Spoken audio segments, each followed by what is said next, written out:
We talk all the time about hunter dollars, right?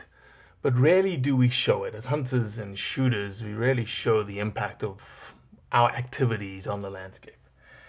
We have to remember that hunter dollars or shooter dollars, or what we refer to as PR dollars or Pittman-Robertson dollars, are not the be-all and end-all when it comes to wildlife conservation, but they're a very, very important cog in state agencies' abilities to do the work that they do every single day. So the state of Georgia, the Department of Natural Resources, the DNR, have been pushing a very strong message, which is a foundational pillar for wildlife conservation, which is land acquisition, land conservation. You need land for it to then sustain wildlife for the future and for future generations. So acquisitions have been a very large component of their portfolio when it comes to doing the work for the state of Georgia. They're acquiring habitat for two reasons. Number one, habitat is key for wildlife success. And two, as the human population burgeons, we are seeing landscapes getting more fragmented. And so the more that you can connect those habitats through acquisition, the better things will be for wildlife in the future. The Georgia DNR has purchased, listen to this, from 2016 to 2021, over 95,000 acres at the cost of about $110 million.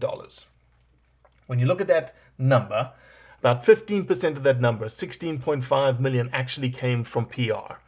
And so the rest of the money comes from multiple partnerships, multiple stakeholders coming to the table saying, yes, we agree, this is critical, we need to do the work.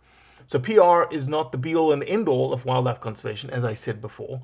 It's a vital cog in the work that needs to be done.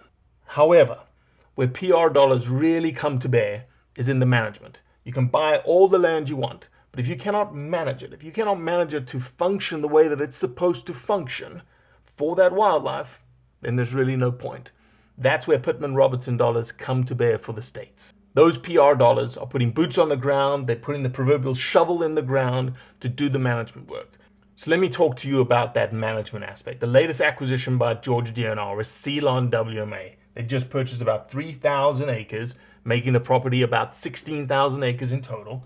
Cost them about $40 million, multiple pots of money, multiple partnerships, incredible acquisition because it's home to multiple game species, non-game species, 10 federally listed or candidate petition species, 24 state protected species, viable gopher-tortoise populations, Florida manatee, bald eagles, wood storks, painted buntings, pitcher plants, you name it. An incredibly diverse system that now is getting managed for future generations because of PR dollars. PR wasn't involved in the acquisition, but PR now is involved in the management of that land. So just remember, the next time you go into a state wildlife management area, WMA, and you want to hike or you want to camp or you want to fish or you want to hunt, that WMA in its present state is probably only there because of hunter and shooter dollars. So thank a hunter, thank a shooter. And great job, Georgia, great job. Keep it up.